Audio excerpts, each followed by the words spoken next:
Halo semua, balik lagi nih. Hari ini kita bakal kupas tuntas salah satu hal paling dasar, tapi super penting dalam investasi saham. Gimana sih cara kita tahu saham itu beneran murah atau kemahalan? Yuk kita bedah bareng cara cerdas buat menilai harga wajar saham. Oke, kita mulai dari pertanyaan yang sering banget ngejebak investor pemula. Coba bayangin, ada saham A harganya cuma 500 perak. Terus ada saham B harganya Rp7.000. Menurut Anda mana yang lebih murah? Pasti banyak yang langsung jawab, ya jelas saham A dong. Tapi, yakin itu jawaban yang benar? Ternyata jawabannya itu tergantung. Loh, kok tergantung? Iya, tergantung nilainya, bukan cuma harganya. Nah, ini dia nih, jebakan yang harus kita hindari. Harga nominal yang kelihatannya receh, itu nggak otomatis berarti sahamnya murah. Justru, disinilah inti dari pembahasan kita hari ini. Oke, ayo kita dalamin lagi. Bagian pertama ini benar-benar fondasinya.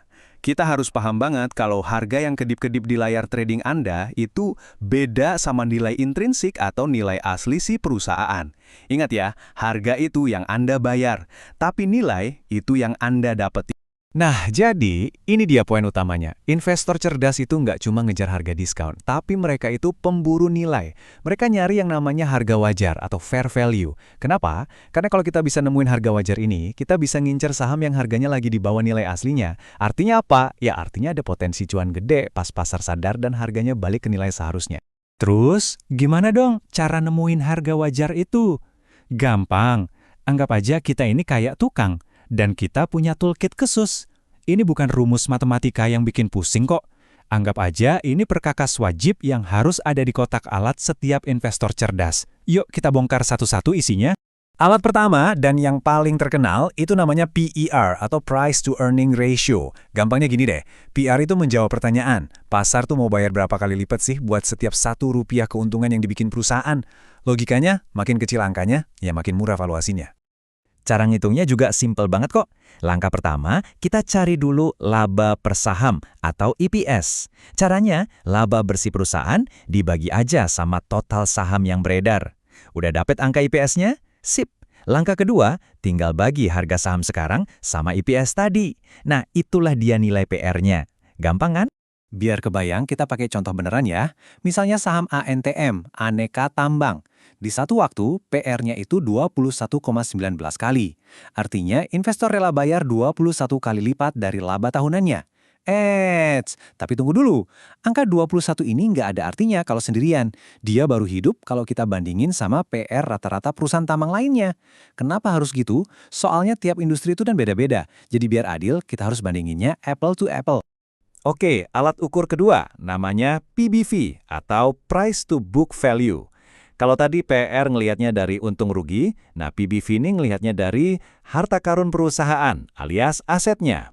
Rasio ini ngebandingin harga saham di pasar sama nilai bersih aset perusahaan kalau amit-amit perusahaannya bangkrut dan dijual semua asetnya hari ini. Langkahnya mirip banget sama PER. Pertama kita hitung dulu nilai buku per saham atau BBPS. Caranya? Total ekuitas dibagi jumlah saham. Udah? Oke.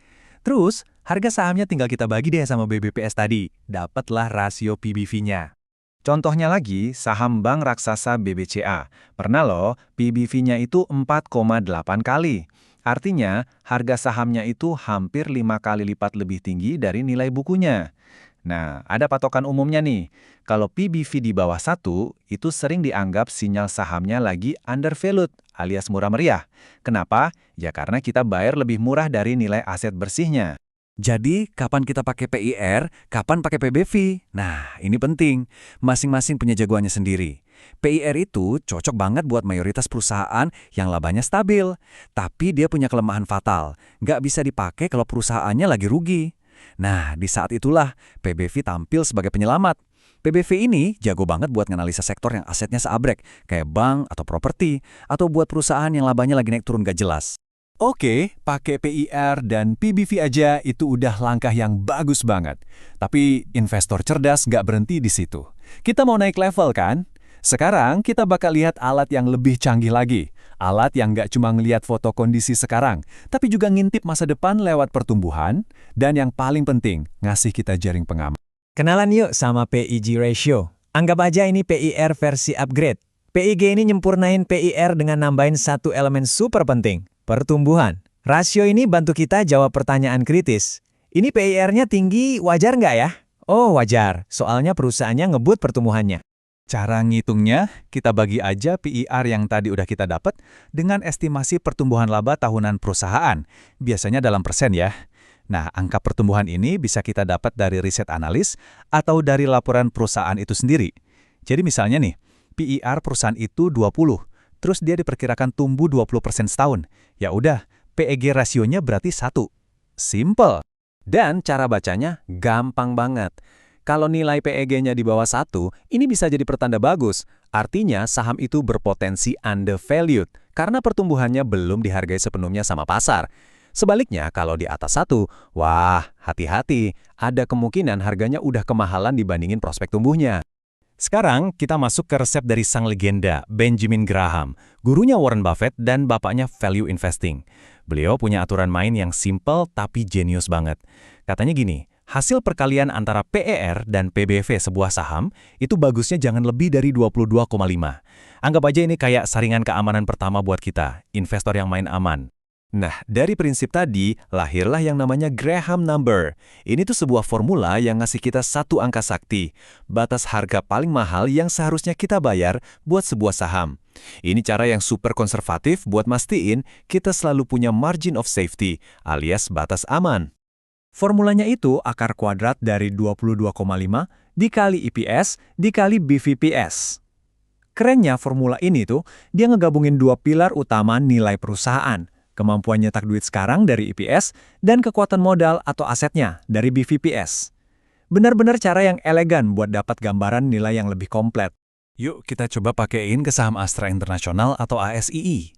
Di satu waktu, Graham Number buat ASII itu sekitar Rp9.472. Artinya apa? Menurut Mazhab Graham, kalau harga ASII di pasar ada di bawah angka ini, sahamnya menarik dan bisa dibilang murah. Tapi kalau harganya udah terbang di atas itu, ya berarti udah kemahalan. Oke, kita udah ngobrolin PER, PBV, PEG, sampai Graham Number. Banyak ya. Nah, sekarang saatnya kita gabungin semua kepingan puzzle ini. Ingat, tujuannya bukan buat nemuin satu angka ajaib yang pasti benar, tapi buat ngebangun gambaran yang utuh dan komprehensif tentang nilai sebuah perusahaan.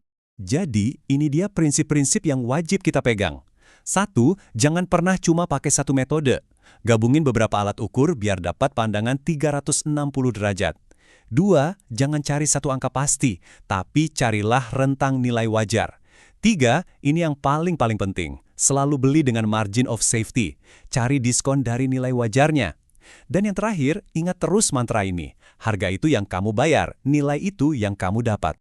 Setelah semua analisis dan ngitung-ngitung, tantangan sesungguhnya baru dimulai. Anggaplah Anda udah tahu nilai wajar sebuah saham. Nah, pertanyaannya sekarang. Pas pasar lagi panik, semua orang jualan, dan harga saham itu anjlok jauh di bawah nilai wajarnya, Anda berani nggak buat beli? Punya disiplin nggak buat ngelawan arus? Nah, itulah yang ngebedain investor biasa sama investor sejati.